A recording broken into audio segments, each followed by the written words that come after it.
Wah, engkau tentu akan menjadi seorang istri yang hebat suci. Dan menurut pandanganku kau hanya patut menjadi istri seorang yang paling mulia di dunia ini. Kau lucu. Siapa yang paling mulia di dunia ini? Raja Kahyangan? Bukan suci. Bukan raja, bukan pangeran. Orang biasa saja, seorang pria sederhana yang budiman. Gagah perkasa, tampan, seorang yang semulia-mulianya di dunia ini. Pandang mata Lulu merenung jauh, matanya bersinar-sinar. Siapa dia? Han Koko. Ayah, kakak angkatmu itu. Pewaris pusaka Pulau Es. Engkau berkelakar Sumoy. Tidak suci. Dia seorang yang semulia-mulianya tiada keduanya di dunia ini. Dan hanya dialah yang paling patut menjadi suamimu. Nirahai tersenyum dan menarik napas panjang. Sumoy, enak dan mudah saja kau bicara. Aku belum melihat dia, dia pun belum pernah melihat aku. Andai kata kami saling bertemu, belum tentu pula dia dan aku akan saling jatuh cinta. Pasti. Lulu berteriak. Pria mana yang takkan jatuh hati melihat engkau? Termasuk kakakku. Dan wanita mana yang tidak akan mencintanya? Sekali bertemu dengan dia aku tanggung engkau akan terjungkir balik. Hah? Kau anggap aku selemah itu mudah dijungkir balikan? Nirahai menantang. Akan tetapi pandang matanya berseri tanda bahwa dia tidak merasa direndahkan oleh Sumoynya yang nakal itu. Sabar suci. Bukan orangnya yang dijungkir balikan, akan tetapi hatimu. Engkau tentu akan jatuh bertekuk lutut. Heh? Yang bertekuk lutut hatimu. Engkau akan jatuh cinta. Sudah-sudah Sumoy. Engkau mencinta betul kepada kakakmu itu ya? Lulu mengerutkan keningnya dan menjawab sungguh-sungguh. Aku mencintanya dengan seluruh jiwa ragaku suci. Tidak ada yang lebih ku cinta daripada Han Koko. Nah, kalau begitu engkaulah yang patut menjadi istrinya. Lulu meloncat bangun seperti diserang ular berbisa. Suci, engkau gila? Nirahai menuding-nuding telunjuknya ke hidung Lulu. Beginikah sikap seorang Sumoy? Bocah kurang ajar, engkau memaki sucimu gila? Akan tetapi mata yang tajam bening itu masih berseri tidak marah. Maaf suci. Maksudku perkataan suci itu benar-benar tidak masuk akal. Dia itu kakakku, ingat. Jangan bicara begitu, aku marah suci. Sudahlah, maafkan aku. Kita lihat saja nanti apakah kakakmu itu benar-benar sehebat yang kau banggakan dan pamerkan. Aku tanggung engkau akan kagum. Bahkan wanita-wanita pendekar yang cantik jelita tergila-gila kepadanya. Seperti Hoa San Kiam Li, seperti Inci Sin Lian. Tiba-tiba Lulu terhenti dan teringat. Wajahnya menjadi seperti kaget, matanya merenung dan kedua pipinya merah. Ia teringat betapa ia pernah bicara dengan Lu Soan Li tentang kakaknya. Bahkan ia telah menawarkan kakaknya itu menjadi suami Lau Sin Lian. Kini dia menawarkan kakaknya menjadi suami Nirahai. Wah, tanpa disadarinya ia telah menjadi perantara dari 3 orang gadis. Ada apakah Sumoy? Nirahai bertanya ketika melihat perubahan pada wajah Sumoynya yang termenung seperti orang bingung. Tidak apa-apa suci. Engkau memang aneh. Mari kita berlatih saja agar kelak kalau kakakmu datang tidak mudah bagi dia untuk menjungkir balikan aku. Akan tetapi Lulu masih termenung. Suci. Bagaimana kabarnya dengan usahamu menyelidiki tentang dia? Nirahai menarik napas panjang. Hampir setiap hari ia dibikin repot oleh pertanyaan Lulu. Tentu saja dia sudah menyelidiki dan malah sudah mendengar tentang keributan yang ditimbulkan oleh Han di rumah Pangeran Ouyang Chin Kok. Betapa kemudian Han ditangkap ketika dikeroyok oleh Toat Beng Chiu Sian Li dan Gak Liat lalu dibawa pergi. Dia sudah pula menyuruh orang menyelidiki ke Inko San. Akan tetapi karena keadaan di situ dapat dikatakan menjadi sarang musuh, amatlah sukar menyelidik ke sana. Dan tidak ada penyelidik yang tahu apa yang terjadi dengan diri Han Han. Hanya diketahui bahwa pemuda itu lenyap, entah masih hidup entah sudah mati. Tentu saja ia tidak menceritakan semua itu kepada Lulu. Hanya menceritakan bahwa ketika dikeroyok oleh Mabin Lomo dan Gak Liat, seperti yang diketahui Lulu ketika ditangkap Ouyang Seng, pemuda itu dapat melarikan diri. Sampai sekarang belum ada beritanya. Sumoy, kakakmu itu orang aneh sekali. Dan entah menghilang kemana. Akan tetapi aku masih mengirim penyelidik ke semua jurusan. Demikianlah. Lulu berlatih terus bersama Nirahai dan ilmu kepandaiannya meningkat secara hebat. Sehingga diam-diam Nirahai sendiri menjadi kagum. Puteri yang sakti ini maklum bahwa kalau dia sendiri tidak digembeleng oleh Maya, kiranya kepandaian Lulu sekarang sudah melampaui tingkatnya ketika ia belum menjadi murid nenek sakti itu. Setahun mereka berlatih tekun. Pada suatu hari, Nirahai pulang dari pertemuannya dengan para pembantunya. Langsung mengunjungi Lulu yang sedang berlatih di depan Nenek Maya di kebun bunga belakang tempat tinggal mereka di lingkungan istana. Wajah Nirahai tampak tegang dan datang-datang berkata, "Wah, kembali pasukan-pasukan kita terpukul mundur di Sichuan. Di sana berkumpul banyak sekali orang pandai sehingga kini Kang Tou Kui Gak Liat sendiri mengirim berita minta bantuan orang-orang pandai. Agaknya Tecu sendiri harus berangkat ke sana subuh. Dan mengingat bahwa di pihak musuh banyak terdapat orang sakti, Tecu mengharap Subo dan Sumoy suka pula membantu." Nenek Maya tersenyum. "Aku sudah tua untuk berperang. Engkau berangkatlah bersama Lulu dan aku sendiri akan keluar dari istana karena sudah bosan di sini. Kelak kalau ada waktu aku akan menyusul ke sana hanya untuk melihat-lihat." Nirahai tidak berani memaksa. "Sumoy, sekali ini sucimu benar-benar membutuhkan bantuanmu. Tentu kau suka membela bangsa dan negara, bukan? Selain itu hanya daerah barat yang belum diselidiki. Siapa tahu kita akan dapat mendengar tentang kakakmu di barat." Memang Nirahai pandai sekali. Dia mendengar akan munculnya seorang panglima musuh yang berkaki buntung yang kabarnya memiliki ilmu kepandaian yang luar biasa. Dia menduga bahwa pemuda buntung itu agaknya Han Han. Akan tetapi ia ragu-ragu karena kalau Han Han mengapa kakinya buntung. Pula kalau ia menceritakan hal ini kepada Lulu dan Sumoynya itu kemudian menduga bahwa Han Han membela musuh, agaknya akan sukar mengajaknya untuk membantu. Lulu mengangguk. "Baiklah Suci. Biarpun aku juga seperti Subo tidak suka perang, akan tetapi biarlah aku hitung-hitung membalas budimu."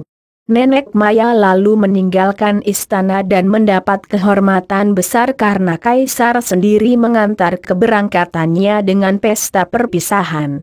Kemudian 3 hari berikutnya, Puteri Nirahai bersama Lulu berangkat ke Sichuan memimpin sebuah pasukan besar. Puteri Nirahai nampak gagah sekali dengan pakaian perangnya gagah dan cantik jelita. Adapun Lulu yang tidak mau memakai pakaian perang tidak mau pula menerima pangkat panglima. Berpakaian biasa yang ketat dan dia menunggang kuda di samping Nirahai. Banyak orang di sepanjang jalan mengeluh-elukan keberangkatan Puteri Nirahai yang telah banyak dikenal. Akan tetapi mereka kagum dan heran melihat seorang gadis cantik berpakaian biasa yang berkuda di samping puteri itu. Karena memang selama berada di kota raja Lulu tidak pernah keluar dari istana. Juga Puteri Nirahai diam-diam mengatur agar kehadiran Lulu di kota raja tidak sampai diketahui orang. Hal ini untuk menjaga agar gadis itu tidak dicari oleh Han Han atau oleh para pejuang yang menganggap gadis itu sudah menjadi sekutu mereka. Bagaimanakah ada berita bahwa pemuda buntung yang amat lihai menjadi panglima musuh di Sichuan? Siapakah pemuda buntung ini? Dia itu bukan lain adalah Han Han. Seperti kita ketahui setelah membunuh Jae Hwa Cat yang berusaha memperkosa Niko Wu di Kuan Im Yu. di mana Han Han hancur hatinya menghadapi pertemuannya dengan Kim Chu. Pemuda ini lalu melanjutkan perjalanannya ke kota raja. Mungkin karena kakinya yang buntung juga karena ketika dahulu ia berada di kota raja ia tidak menimbulkan kecurigaan. Kecuali hanya rasa kasihan yang timbul di hati orang yang melihat kakinya yang buntung. Akan tetapi kebuntungan kakinya pun tidak menimbulkan keheranan karena di masa itu perang telah menimbulkan banyak malapetaka. Sehingga banyak terdapat orang yang buntung kakinya, tangannya atau cacat tubuhnya. Pada malam harinya, Han Han mempergunakan kepandaiannya tanpa terilat oleh seorang pun penjaga. Ia meloncat ke atas rumah hencinya yaitu rumah gedung Giam Chiang Kun perwira Shi Giam kakak iparnya atau suami hencinya. Menjelang tengah malam itu keadaan sunyi sekali dan ketika ia mengintai kamar hencinya yang ia sudah hafal karena ia pernah tinggal di rumah gedung ini. Ia menjadi girang melihat hencinya tidur berdua saja dengan Giam Kui Hong. Puteri encinya itu yang kini sudah berusia hampir 5 tahun. Cepat ia menyelinap masuk dan dengan hati-hati ia membangunkan encinya dengan jalan memijit ibu jari kaki encinya. Sieleng terbangun kaget ketika melihat wajah Han Han yang dikenalnya betul. Cepat bangkit duduk dan membetulkan pakaiannya. Han Han menaruh telunjuk ke depan bibirnya dan berbisik. "Leng Cici, aku datang." Sieleng kini sudah sadar betul melihat adiknya dan matanya terbelalak ketika melihat kaki Han Han. "Adik Han, kakimu." "Tidak apa-apa, Enci. Aku hanya ingin bicara denganmu sebentar." "Di mana dia?" Suamimu." Berat rasa lidah Han Han untuk menyebut perwira Giam Chu sebagai Ciu. Dia sudah sebulan berangkat ke Sichuan." Sieleng memandang khawatir sekali karena takut kalau adiknya masih mendendam. Han Han bernapas lega lalu duduk di atas bangku. Sieleng duduk di ranjang menengok puterinya. Melihat puterinya tidur nyenyak ia lega dan menoleh kepada adiknya. "Han Han, kau pergi tanpa pamit," kata Ciaumu. "Engkau mencari adik angkatmu." "Cici, kedatanganku ini memang untuk bertanya kepadamu. Pertama, tahukah engkau tentang Lulu adik angkatku itu?" Sieleng menggeleng kepala. "Adikmu itu aneh seperti engkau. Dia menjadi pelayan istana lalu tiba-tiba lenyap melarikan diri. Semenjak itu tidak ada lagi yang tahu di mana dia berada. Dicari oleh sepasukan pun tidak dapat ditemukan." Han Han tersenyum. Lega dadanya bahwa adiknya tidak berada di istana. Memang ia sudah menduga akan hal ini. Sekarang pertanyaan kedua. Enci dan kuharap Enci benar-benar akan jujur. Dan memenuhi permintaanku menjawab pertanyaanku secara jujur. Di manakah tempat tinggal Giam Kok Ma berdebah yang dahulu memperkosa ibu kita perwira muka kuning itu? "Hante, apa yang akan kau lakukan?" "Apa yang akan kulakukan tak perlu kau ketahui Enci dan juga bukan urusanmu lagi. Aku bersumpah bahwa engkau tidak akan tersangkut. Katakanlah di mana dia dan di mana pula 5 orang perwira yang lain yang dahulu ikut bersama suamimu membasmi keluarga kita?" Pucat wajah Sieleng. Ia merasa takut kalau adiknya itu akan mengamuk. Apa dayanya seorang yang buntung? Kalau adiknya tertangkap dan dihukum mati, ia merasa ngeri dan otomatis ia menggeleng-geleng kepalanya. "Enci, dengarlah." Han Han berkata tak sabar. "Aku sudah melupakan perbuatan suamimu terhadap engkau. Aku sudah mengampunkan dia. Akan tetapi aku minta ganti. 6 orang perwira yang lain harus dapat ku ketahui tempat tinggalnya dan kau harus memberitahu aku.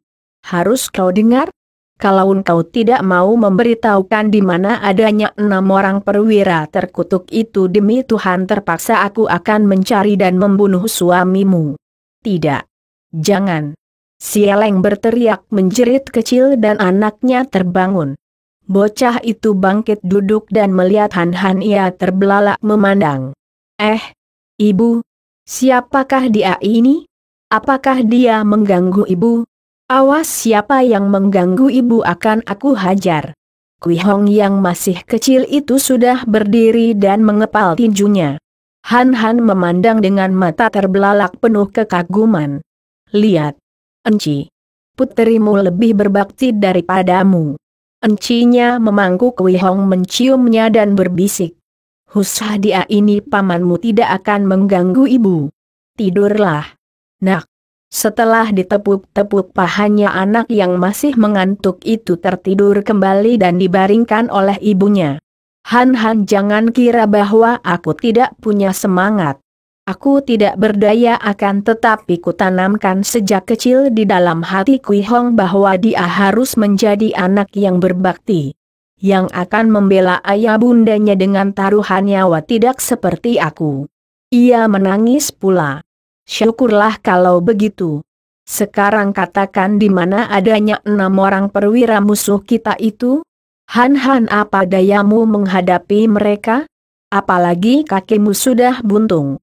Jangan khawatir, setelah kakiku buntung aku malah lebih banyak harapan untuk membalas dendam. Di mana mereka? Setelah menarik napas panjang berulang kali, Sieleng lalu berkata, Giam Kok Ma berada di kota raja. Gedungnya tidak jauh dari sini, di sebelah utara gedung besar yang ada arca singa batu di depannya. Ia berhenti sebentar. Akan tetapi engkau tidak akan menemukan dia di gedungnya. Dia pun bersama Chi Hueh dengan suamiku telah berangkat sebulan yang lalu ke Sichuan. Dia dan suamiku adalah perwira-perwira pasukan tempur yang kini berangkat untuk menggempur Sichuan. Hati Han Han kecewa sekali, akan tetapi ia percaya akan keterangan encinya. Dan siapakah perwira-perwira yang lain yang 5 orang itu? Di mana mereka?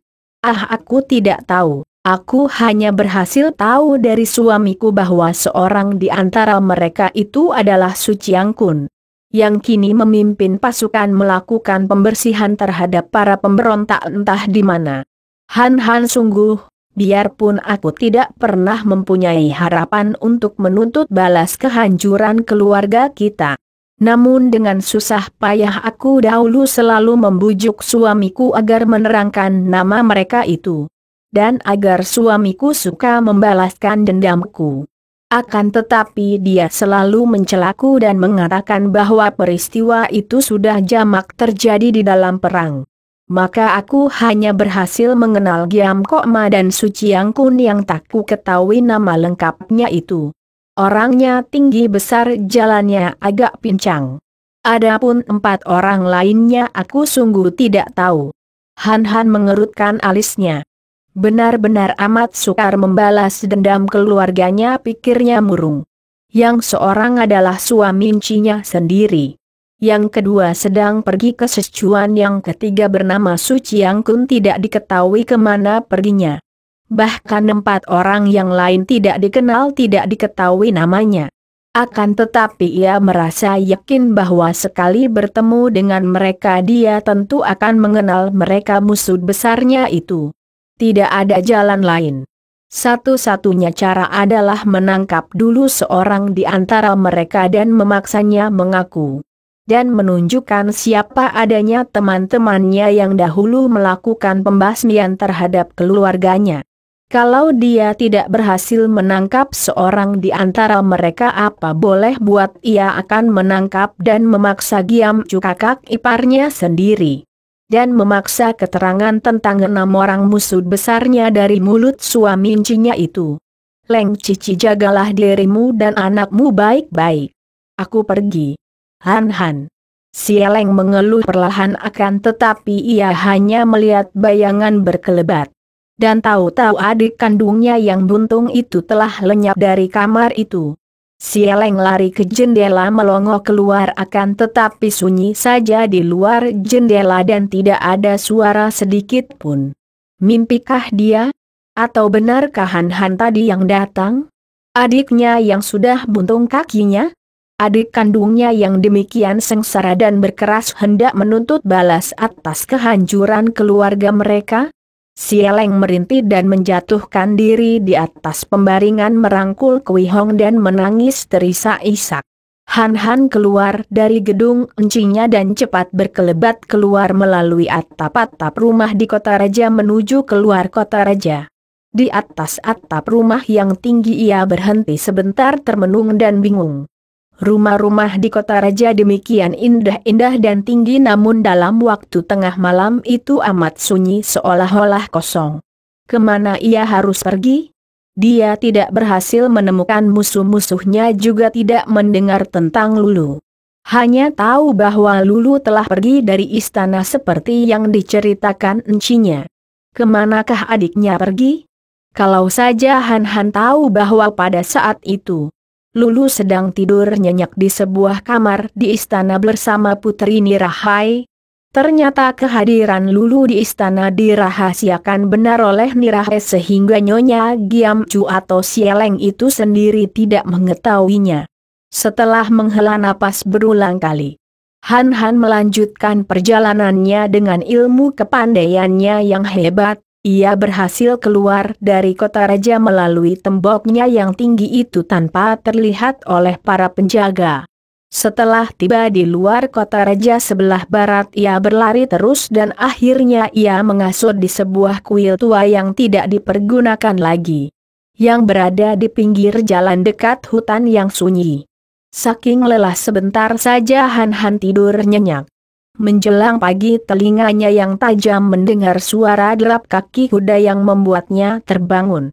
Derap kaki kuda yang datang dari arah kota raja ini berhenti di depan kuil dan terdengar suara dua orang bicara. Kenapa berhenti di sini? Aku lelah sekali, kita mengasuh sebentar. Celaka malam tadi semalam aku tidak dapat tidur. Dan kalau tidak mengasuh dan tidur sebentar di sini aku akan mati kelelahan. Hahaha, agaknya engkau tidak tidur semalam untuk di rumah selirmu. Tidak salah. Karena menerima tugas berat aku berpamit dan dia minta ditemani semalam suntuk. Mana aku tega meninggalkannya? Hahaha, engkau terlalu menghadapi tugas berat masih sempat bersenang-senang. Baiklah. Loh Eng akan tetapi jangan terlalu lama berhenti di sini. Kalau kita diketahui leher kita akan putus. Agaknya mereka mengikat kendali kuda di depan. Dan tak lama kemudian Han Han yang sudah meloncat ke atas dan bersembunyi mendengar suara kaki kuda orang itu memasuki kuil. Cuaca masih gelap sekali akan tetapi dua orang itu tidak peduli terus saja masuk. Dan duduk di ruangan dalam yang merupakan satu-satunya ruangan yang terlindung dari angin dan debu. Seorang di antara mereka terus saja merebahkan diri dan tidur mendengkur sedangkan yang seorang lagi duduk bersandar dinding. Kira-kira 2 jam kemudian orang yang duduk itu mengguncang-guncang tubuh temannya. Loh Eng, bangunlah. Matahari telah naik tinggi. Ingat tugas kita amat penting. Dan kalau kita ketahuan berhenti terlalu lama benar-benar kita akan dihukum berat. Temannya bangun menguap dan menggosok-gosok kedua matanya yang merah. Sedang enak-enak mimpi dengan dia kau bangunkan. Wah, engkau benar tidak ada puas-puasnya. Sudah bersenang-senang semalam untuk masih dilanjutkan dengan mimpi lagi. Hayo. Mereka berdua segera keluar dari kuil tua melepaskan kendali kuda meloncat dan membedal kuda mereka ke selatan. Han Han yang menjadi tertarik melihat bahwa mereka adalah dua orang yang berpakaian pengawal istana. Diam-diam membayangi mereka. Dia tidak tahu mengapa ia membayangi mereka dan apa perlunya. Akan tetapi karena dia sendiri pun bingung kemana harus mencari musuh-musuhnya dan adiknya. Maka ia membayangi dua orang pengawal itu untuk melihat apakah tugas mereka yang begitu penting dan kemana mereka hendak pergi. Ternyata kemudian olehnya bahwa dua orang pengawal itu membalapkan kuda melalui sepanjang terusan besar yang menghubungkan kota raja dengan kota Tianjin. Kemudian terus ke selatan. Di kota Tianjin dua orang pengawal itu hanya berganti kuda. Setelah makan mereka melanjutkan perjalanan ke selatan. Han-Han yang tidak mempunyai pegangan terus membayangi mereka tanpa kesulitan. Biarpun kakinya buntung sebelah, namun kalau hanya membayangi larinya kuda amatlah mudah bagi pemuda sakti ini. Hujan lebat membuat dua orang itu terpaksa menghentikan perjalanan mereka di sebuah hutan. Sebuah pondok butut yang dibangun secara darurat oleh kaum pemburu. Kini mereka pakai untuk berlindung dari air hujan yang turun seperti dituangkan dari langit. Sambil berlindung mereka bercakap-cakap. Loh Eng, yakin benarkah kau bahwa Su Chiang Kun bermarkas di tepi Huang Ho di pinggir terusan? Tidak salah lagi. Keterangan yang ku dapat di Tianjin meyakinkan. Memang tadinya Su Chiang Kun melakukan operasi di perbatasan Provinsi Santung Selatan. Akan tetapi kini mulai kembali ke utara dan melakukan pembersihan di sepanjang terusan yang sering mengalami gangguan para pemberontak. Heran benar itu pemberontak mengapa tiada habis-habisnya? Mereka berpusat di Sichuan dan Sichuan sendiri selalu dikurung dan digempur pasukan-pasukan kita. Kenapa masih ada di daerah ini? Sungguh memusingkan. Mereka itu tentulah dikemudikan dari Sichuan. Mereka bertugas sebagai mata-mata dan juga untuk melakukan kekacauan. Kalau Sichuan sudah dihancurkan, tentu yang bergerak di luar Sichuan otomatis akan berakhir. Dan aku yakin kalau Putri Nirahe sendiri yang turun tangan memimpin pasukan menyerbu Sichuan menaklukkan daerah pemberontak itu akan sama mudahnya dengan makan bakpao. Wah, kau terlalu loheng. Sudah terkenal sekali betapa Bu Samkui mempunyai banyak tokoh pandai sehingga beberapa kali pasukan-pasukan kita yang pilihan mengalami kegagalan dan jatuh banyak korban. Masa kalau sang putri yang memimpin lalu begitu gampang seperti makan bakpao? Sampai kau tidak tahu. Putri Nirahe sangat sakti. Selain memiliki ilmu kepandaian tinggi juga cerdik sekali. Tentu dia melakukan siasat, entah siasat apa pula, maka beliau secara rahasia mengutus kita menyerahkan sepucuk surat kepada Su Chiang Kun. Aku mau membayar dengan 3 bulan gajiku kalau diperbolehkan membaca isi surat ini. Orang yang dipanggil Loh Eng itu yang bertubuh tinggi kurus dengan mata lebar menepuk-nepuk saku bajunya. Ih, hati-hati. Loh Eng, kata kawannya yang lebih muda dan berhidung bengkok.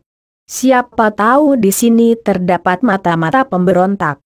Andai kata ada berani apa terhadap kita? Dia tidak tahu kita membawa surat yang penting. Kedua kalinya dengan golokku ini 10 orang pemberontak akan termakan olehku. Belum kau yang tentu akan mampu makan 10 orang lagi. Betapapun juga kita harus hati-hati dan hatiku takkan lega sebelum berjumpa dengan Su Chiang Kun dan menyerahkan surat itu kepadanya. Kata yang muda. Hujan sudah mereda, ayo kita berangkat lagi. Loheng. Akan tetapi alangkah kaget hati kedua orang prajurit pengawal itu ketika mereka melihat seorang pemuda buntung berdiri di antara kuda mereka. Hanya sebentar mereka kaget karena mereka memandang rendah ketika melihat kaki buntung itu dan menganggap Han-Han seorang pengemis. Kau mau apa di sini? Bentak si tinggi kurus. Bukankah kalian hendak menghadap Su Chiang Kun? Aku adalah kepercayaan Su Chiang Kun yang ditugaskan menyambut kalian. Bukankah kalian membawa sebuah surat dari Putri Nirahe untuk beliau? Nah, aku yang disuruh menjemput dan menerima surat itu. Karena tempat beliau tidak boleh diketahui orang. Dua orang itu terbelalak dan memandang tidak percaya. Apa tandanya bahwa engkau orang kepercayaan Su Chiang Kun? Han-Han tersenyum diam-diam merasa geli karena ia sengaja memancing. Bukankah Su Chiang Kun itu orangnya kecil pendek? Dua orang itu kembali saling pandang, kemudian si tinggi kurus membentak. Dia tinggi besar seperti raksasa. Engkau palsu. Sambil berkata demikian ia mencabut goloknya dan membacok. Akan tetapi ujung tongkat Han Han dua kali meluncur dan si tinggi kurus berdiri kaku dengan golok diangkat ke atas. Sedangkan temannya juga berdiri kaku karena totokan ujung tongkat Han Han. Pemuda itu memang sudah amat tertarik mendengar percakapan dua orang utusan Putri Nirahai itu. Apalagi ketika mendengar disebutnya nama Su Chiang Kun. Maka ia sengaja menghadang dan sengaja memancing. Sehingga ia akhirnya mendapat kepastian ketika si tinggi kurus menyatakan bahwa Su Chiang Kun tinggi besar seperti raksasa. Tidak salah lagi, itulah orangnya yang dicari-cari. Seorang di antara 7 orang perwira yang membasmi keluarganya. Cepat ia merenggut ke dalam saku baju. Si tinggi besar yang memandang dengan mata melotot mengeluarkan surat dari kota raja dan membaca tulisan pada sampulnya. Di atas ditulis dengan huruf-huruf kecil, perintah rahasia. Dan di depan sampul itu tercantum nama si penerima, Sulong Tek Chiang Kun. Dengan sikap tenang namun hati gembira Han Han membuka sampul surat itu, mengeluarkan suratnya dan membaca isinya. Ia terkejut ketika mendapat kenyataan bahwa surat dari Putri Nirahai itu memerintahkan kepada Su Chiang Kun untuk mengerahkan pasukan dan menyerbu tempat persembunyian kepala pemberontak Lau Pangcu, ketua Pelian Kaipang yang bersarang di lembah sungai Huangho, yaitu di seberang kota Chinan. Demikian jelas surat perintah itu, bahkan diberi gambar pula yang menunjukkan di mana adanya sarang Lau Pangcu. Diam-diam Han Han amat kagum akan ketegasan dan ketelitian surat itu. Lau Pangcu hendak diserbu. Terbayang ia akan wajah kakek yang budiman itu, kakek yang pertama kali mengambilnya sebagai murid. Dan otomatis terbayang pula wajah Lau Sin Lian, gadis yang dahulu merupakan seorang kawan bermain yang gembira dan lincah. Akan tetapi yang pada pertemuan terakhir ini telah menjadi seorang tokoh Xiao Lim Pai yang berkepandaian tinggi dan yang marah-marah kepadanya. Girang hati Han Han. Ada kesempatan baik baginya pertama untuk membalas dendam kepada perwira Sulong Tek yang ia duga tentulah seorang di antara 7 perwira pembasmi keluarganya.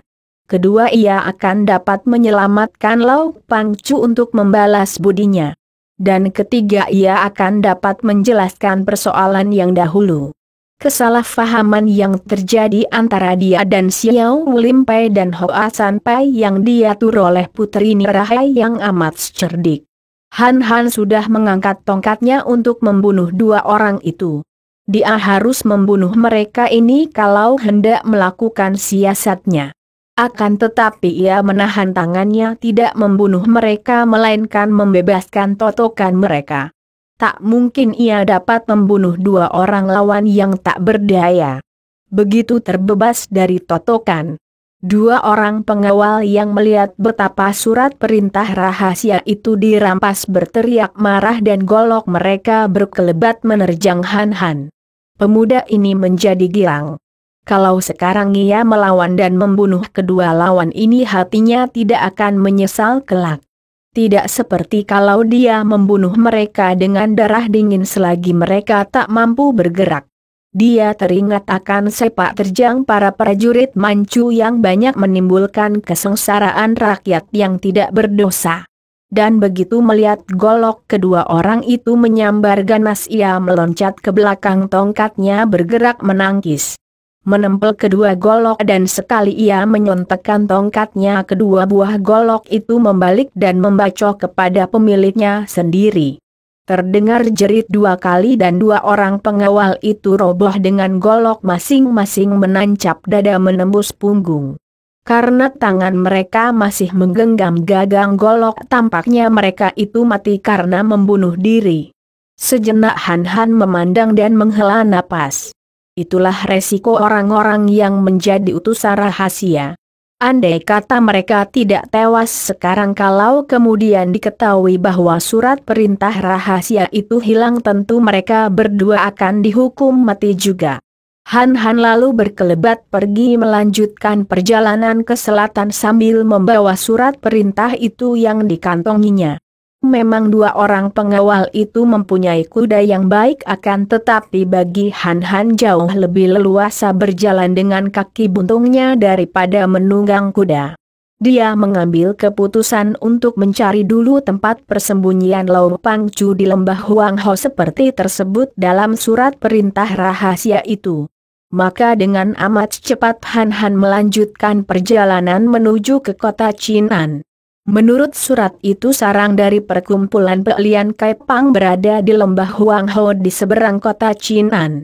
Ketika Han Han tiba di lembah Huang Ho dan berjalan menyusuri sungai besar itu di pantai utara, masuk keluar hutan seorang diri sambil menduga-duga di mana kiranya tempat yang dijadikan markas itu. Tiba-tiba ia melihat beberapa orang menuju ke sebuah hutan yang besar dan penuh dengan gunung-gunung karang kecil.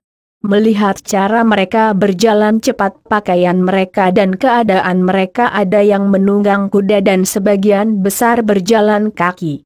Han Han dapat menduga bahwa mereka itu tentulah orang-orang Kangmo. Tempat yang begini liar dan sunyi bukan tempat bagi kaum pelancong.